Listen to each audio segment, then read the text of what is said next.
Surface theory differential geometry video number 9, आप सभी का स्वागत। फर्स्ट फंडामेंटल फॉर्म का ये पहला वीडियो है। आइए शुरू करें हम। क्या है आइडिया फर्स्ट फंडामेंटल फॉर्म का, पहले देखा जाए, उसके बाद फिर सेकंड फंडामेंटल फॉर्म का आइडिया देखा जाएगा।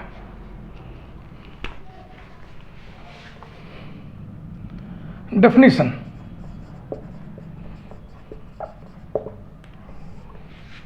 let small r vector equal to small r vector of uv be a surface, vector equation of surface involving two parameters u and v, be a surface. Okay, let us define. आइए परिभाषित करें। Small r1 dot small r1 equals to e, small r1 vector dot small r2 vector is equal to f, and r2 vector dot r2 vector equals to g। ये तीन entities हमने define किया। r1 dot r1, r1 dot r2, r2 dot r2, क्रमशः इन्हें e, f और g से denote किया। Then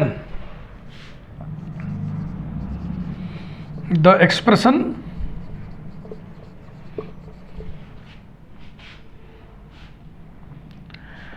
e du square plus 2f du dv plus g dv square is called the first fundamental form. The first fundamental form, and e comma f comma g, ये जो तीन entities हैं, are called first fundamental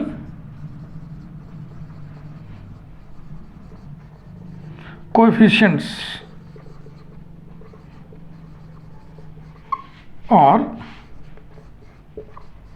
first fundamental magnitudes.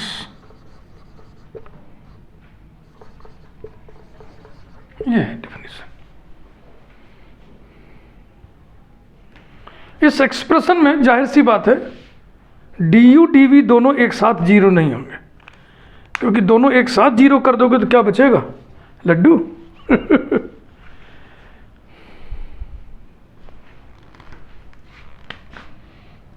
तो यहां पर एक footnote लगा दिया जाए। D U and D V can not vanish together. D U and D V cannot vanish together. Here.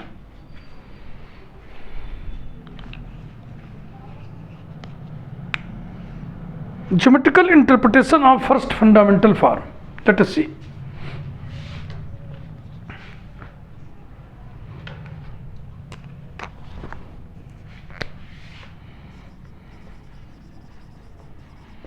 Geometrical interpretation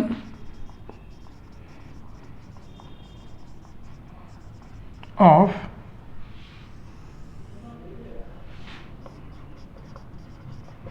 first fundamental form.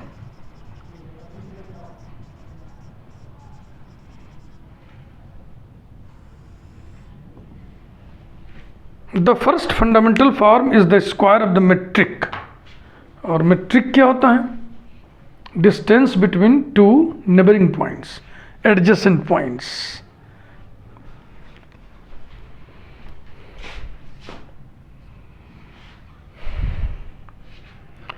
The first fundamental form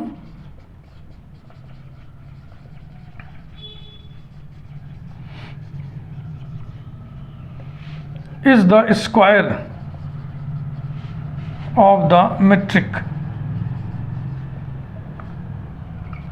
ये अब इसका प्रूफ देखिए कैसे।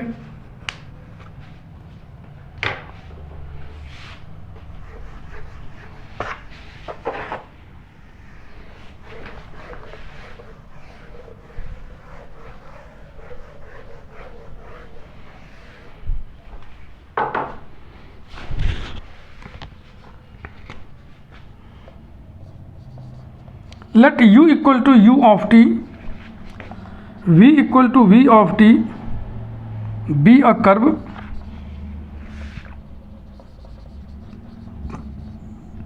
on the surface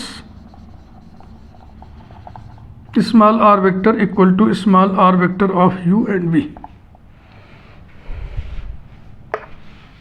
Let p small r vector and q small r vector plus t small r vector be two adjacent points लिखे चाहे be two neighboring points, be two neighboring points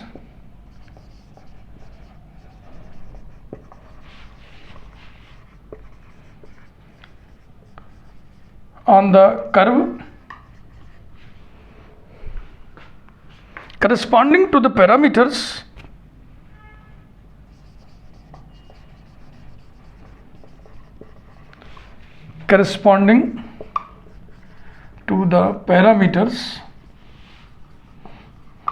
parameter भी तो बदल जाएगा ना, यहाँ पे u भी है, यहाँ पे u plus D U V plus D V, एक पेयर हो गया u v एंड दूसरा पेयर हो गया u plus D U v plus D V respectively.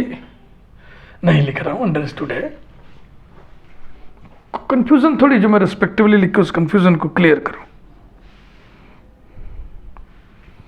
एक चीज इसी में और बढ़ा दें, सच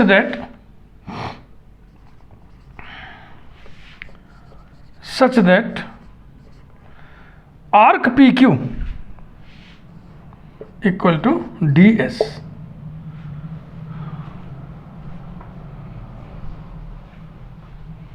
Then d vector r is equal to del vector r upon del u du plus del vector r upon del v dv is equal to small r1 vector du plus small r2 vector dv। Notation सब ध्यान रखिएगा। देखो ये mathematics है, अचानक कोई video आप देख रहे हो तो आपके पूरी बात समझ में नहीं आएगी। कोई भी वीडियो, कोई भी पढ़ाई लिखाई, कोई भी आर्टिकल पीछे के आर्टिकल से कनेक्टेड होता है। Since P and Q are neighboring points, therefore there will be no difference between arc PQ and chord PQ। देखो भैया, किसी कर्व पर P और Q दूर दूर हो तो chord PQ ये हो गया, arc PQ ये हो गया। लेकिन अगर एकदम बगल में है, इस पॉइंट के जस्ट बगल वाला पॉइंट अगर Q है तो कॉर्ड और आर्क में कोई अंतर रह जाएगा क्या? नहीं। Since P and Q are neighboring points,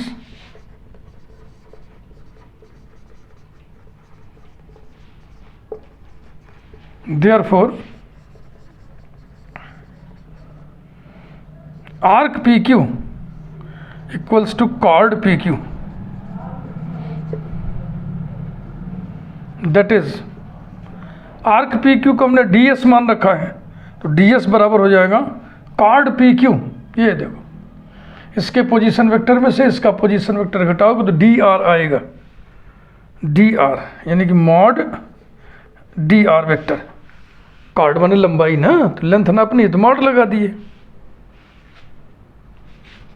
implies that, इसी को मेट्रिक कहते हैं।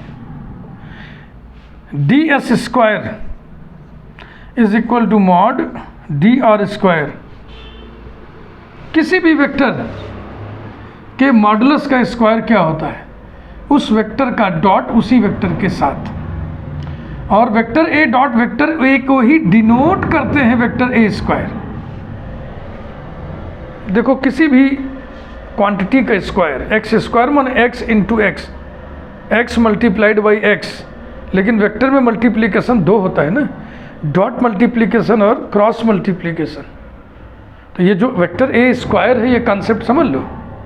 वेक्टर ए स्क्वायर लिखते हैं vector A dot vector A को, ये नोटेशन है vector A square.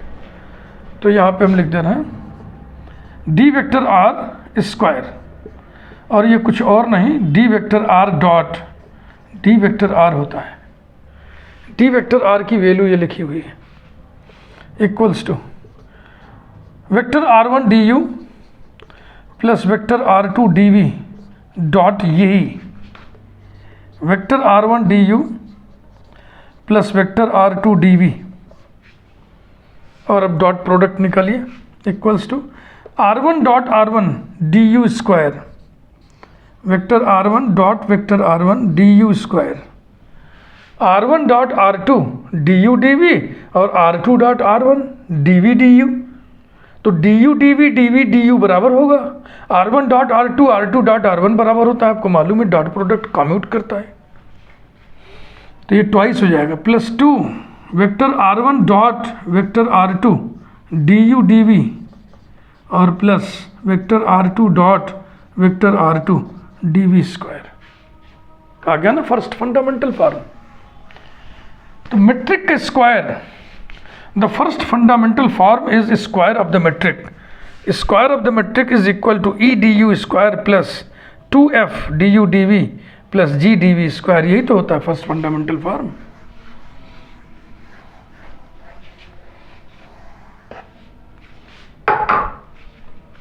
That is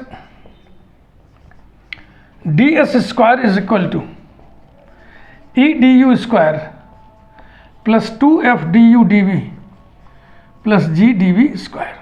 हो गया, first fundamental form is the square of the metric, इसीलिए फर्स्ट फंडामेंटल फॉर्म को मैट्रिक भी बोल देते हैं, लेकिन हम नहीं बोलेंगे, हम तो भैया फर्स्ट फंडामेंटल फॉर्म ही कहेंगे। लेकिन अगर मैट्रिक कहा जाए तो आप उसको यही समझिएगा, डी एस स्क्वायर। अब एक नोटेशन की परिकल्पना है, एक नया नोटेशन इंट्रोड्यूस करने जा रहे हैं हम, notion of H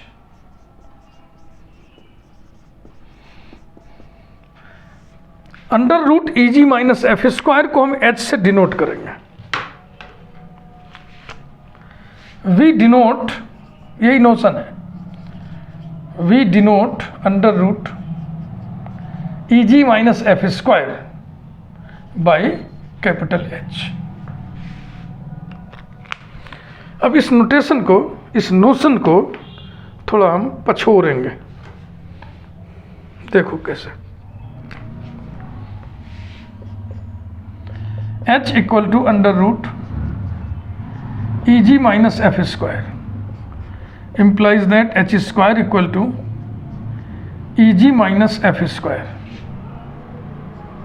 equals to E यानी कि vector r1 dot vector r1, G यानी कि vector r2 dot vector r2 minus f vector r1 dot vector r2 whole square is equal to scalar r1 square scalar r2 square minus r1 dot r2 scalar r1 scalar r2 cos theta whole square equal to scalar r1 square scalar r2 square minus scalar r1 square scalar r2 square cos square theta equals to scalar r1 square scalar r2 square into 1 minus cos square theta equals to scalar r1 square scalar r2 square sine square theta.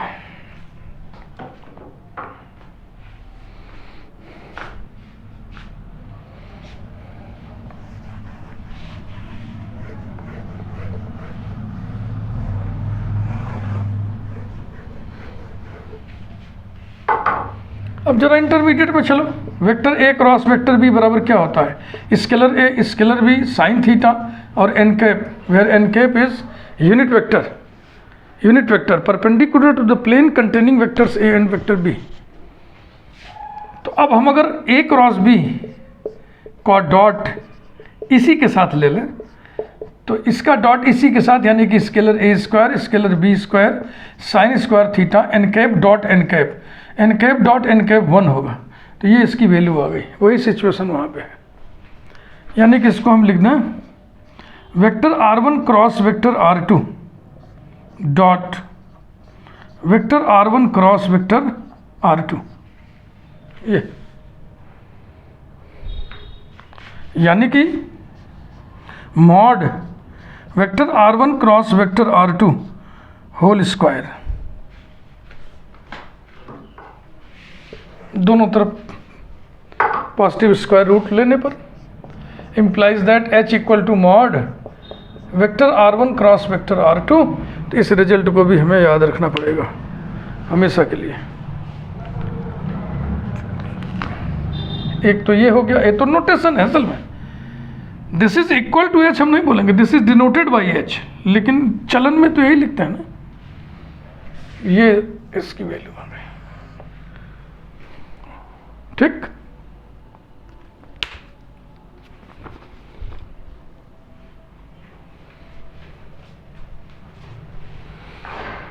विचार करें, क्या h 0 हो सकता है?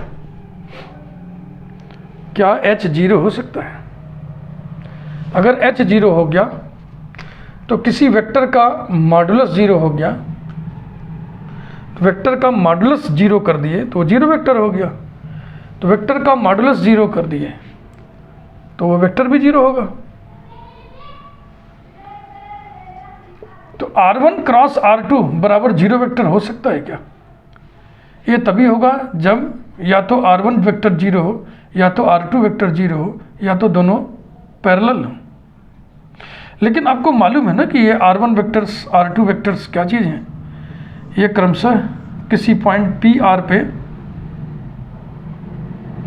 r1 vector u curve पर tangent vector है, ये v curve पर टेंजेंट वेक्टर है r2 वेक्टर। तो भला बताइए, क्या r1 वेक्टर 0 हो गया? क्या टेंजेंट वेक्टर 0 होगा?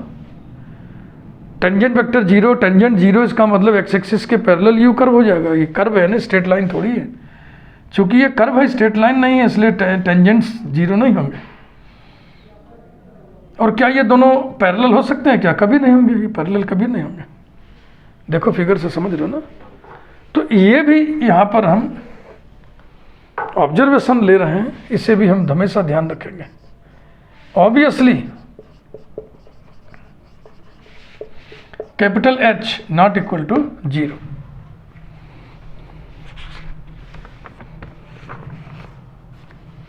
अब इस H की मदद से हम दो डेटा डिस्कस करने चल रहे हैं। Number 1, the angle omega, omega से डिनोट कर दे रहे हैं, कोई स्टैंडर्ड नोटेशन नहीं है इसका, थीटा भी लिख सकते हैं। The angle omega between the parametric curves, between the parametric curves is given by tan omega equals to h upon f।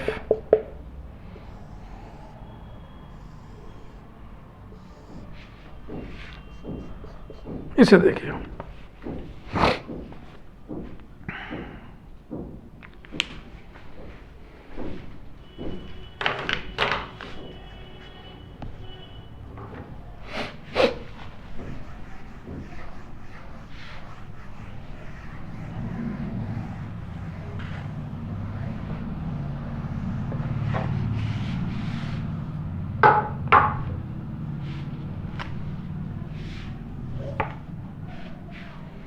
we know that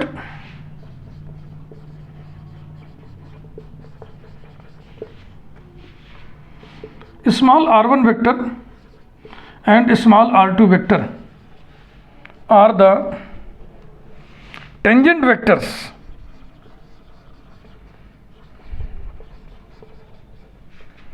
to the parametric curves, to the parametric curves at point P with position vector R. Therefore,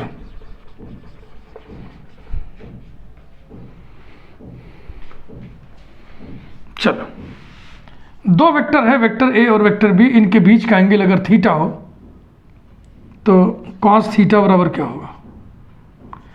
vector A dot vector B upon A B, ये तो आप जानते ही हो। Vector A cross vector B भी तो जानते हो। अब scalar A B sine theta और एन कैप। अब इस एन कैप को एब्जॉर्व करने के लिए हम क्या करते हैं, मॉड निकाल लेते हैं। तो मॉड ए क्रॉस बी ये बराबर होता है ए बी साइन थीटा, और ए डॉट बी बराबर होगा ए बी कॉस थीटा। ये आपको ध्यान रखना होगा। तो देयरफॉर ए डॉट बी, ओहो vector R1 dot vector R2 बराबर क्या होगा? Scalar R1 scalar R2 cos omega and mod vector R1 cross vector R2 ये बराबर होगा scalar R1 scalar R2 sine omega. ये आपके सामने सब लिखा हुआ, इंटरमीडिएट की पढ़ी हुई बातें हैं सब। तो हमें टेन ओमेगा चाहिए ना, तो साइन ओमेगा वाले में कॉस ओमेगा वाले से भाग दे दो।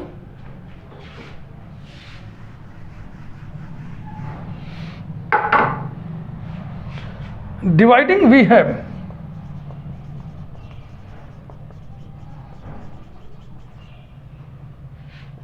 Scalar R1 R2 sine omega upon scalar R1 R2 cos omega is equal to mod R1 vector cross R2 vector upon R1 vector dot R2 vector.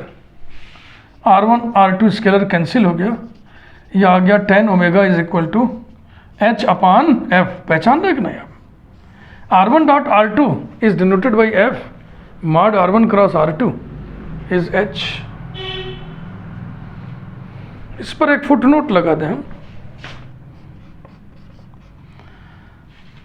Parametric curves are orthogonal, parametric curves are orthogonal implies and implied by omega equal to pi by 2 implies and implied by tan omega equal to tan pi by 2 equals to infinity implies that and implied by capital F equal to 0।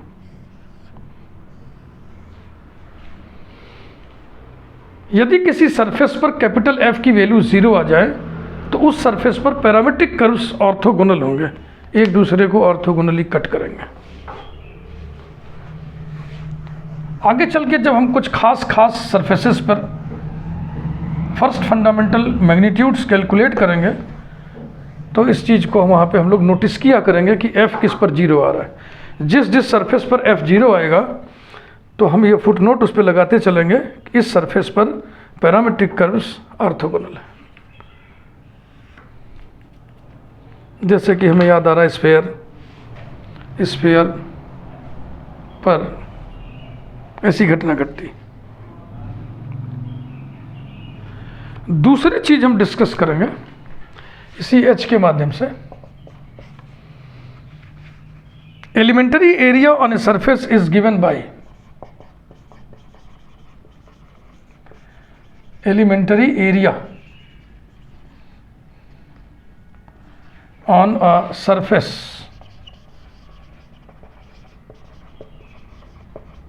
is given by d capital S लिखना equals to capital H du dv।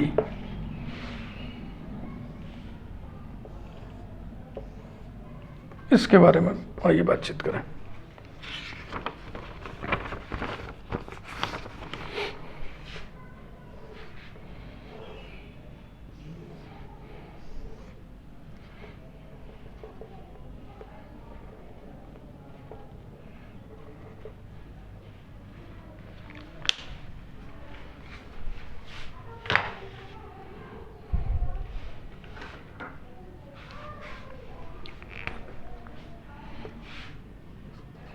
P UV Q U plus DU DV, sorry U plus DU और V, R U plus DU V plus DV, S U कामा V plus DV।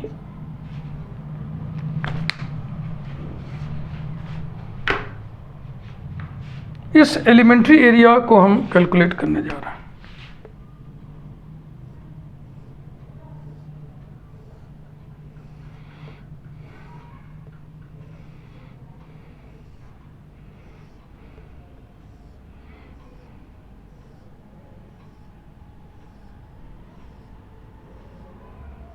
इसे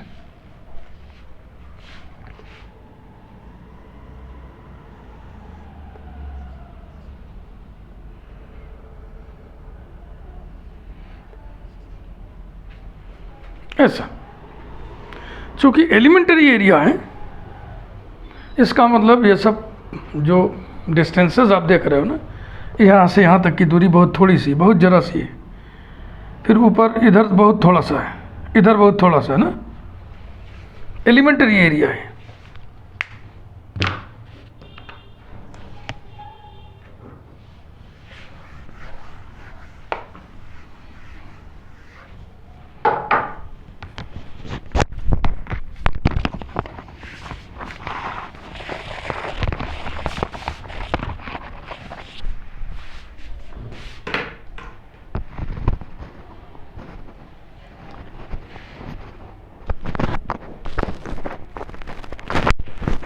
language हम नहीं लिख रहे हैं, understood है। Parametric curves की मदद से एक एलिमेंट्री एरिया हमने शेडेड कर दिया है। इफ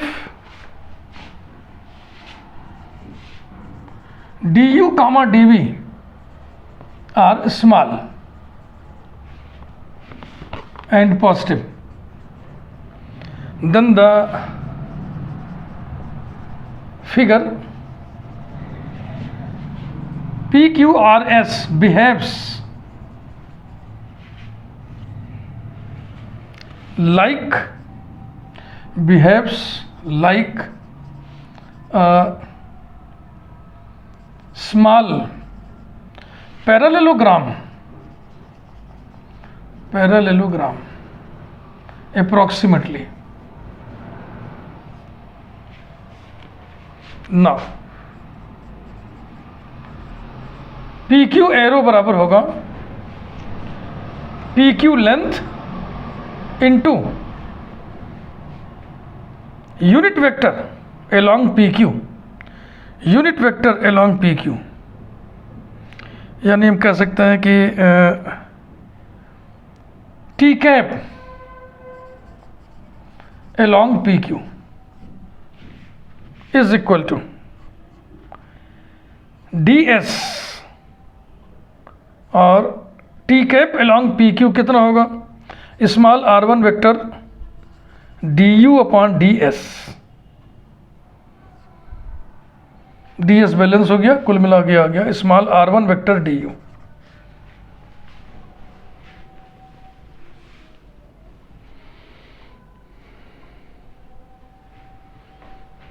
इसी प्रकार से PS and PS arrow is equal to length PS into T cap along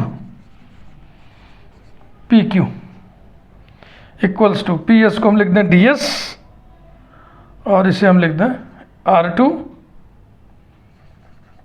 DU upon DV upon DS is equal to R2 dV।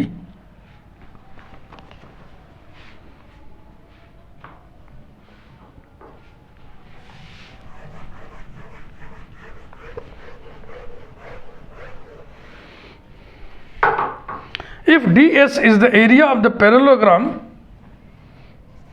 if DS is the area of the parallelogram, then intermediate में आपने पढ़ा हुआ parallelogram की दो adjacent sides vector A vector B के द्वारा दिए जाए तो उसका एरिया बराबर होगा मॉड ए क्रॉस बी। तो वही यहाँ भी then d capital S equal to mod P Q arrow cross P S arrow equal to mod small r one vector d u cross small r two vector d v is equal to mod r one vector cross r two vector scalar d U D v, और ये H होता है ना, implies that sorry equals to H d U D v. इसलिए area S बराबर हो जाएगा double integral H d U D v. ये रहा। इस वीडियो को यहीं पे रोकते हैं। अगले वीडियो में आपको हम फर्स्ट फंडामेंटल फॉर्म की दो प्रॉपर्टीज बताएंगे, एक पॉजिटिव डेफिनेटनेस और दूसरा invariance under transformation of parameters. Video like करिए, चैनल यदि आपने अभी तक सब्सक्राइब ना किया हो तो चैनल ज़रूर सब्सक्राइब कर दीजिए और मुफ्त में दी जा रही सुविधा का आप लाभ लीजिए, औरों को भी हमारे इस मिशन से जोड़िए। हमारे मिशन का नाम है तेरा तुझको अर्पण। Thank you very much.